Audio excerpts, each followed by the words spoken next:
Hey, hi, all. This is my primary PC. Well, it was my primary PC. It's been my go to for light gaming, editing, and everyday tasks. But now I have upgraded to a more advanced setup, which I will show you in the next video. Before I move on, I wanted to give this build its moment because it's been a solid machine for so many years. Did I mention it even has a CD drive? Yeah, real vintage stuff here. Alright, let's take a look inside.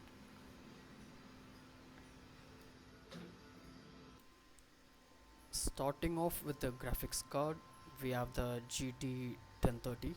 It's an entry level GPU, nothing extreme, but it can handle older games and more lightweight titles without too much trouble.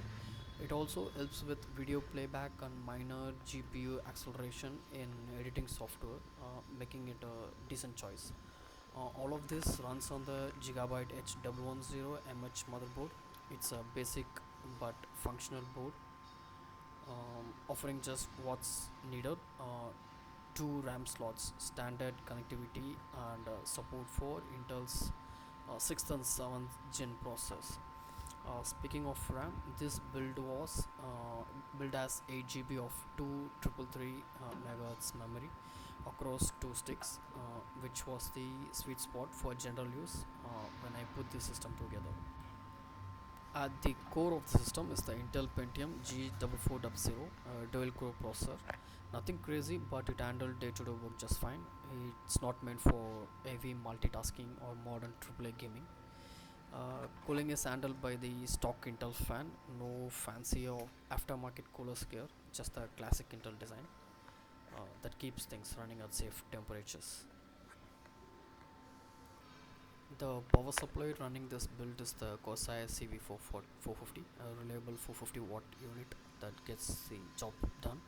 As for the cable management,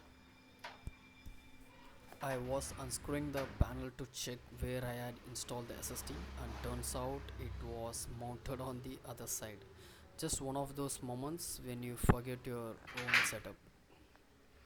It's there.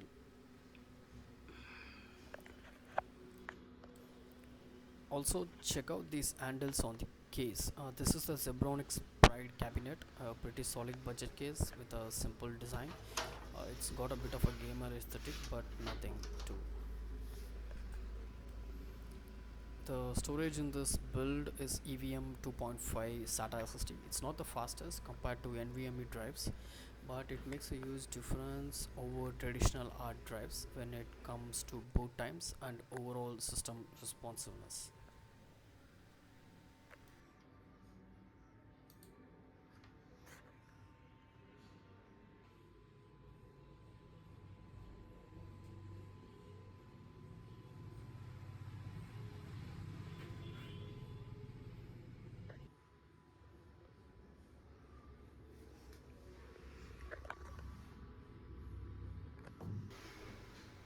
Now let's take a look at the detailed specs of this build.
And that's a wrap. Thank you for watching.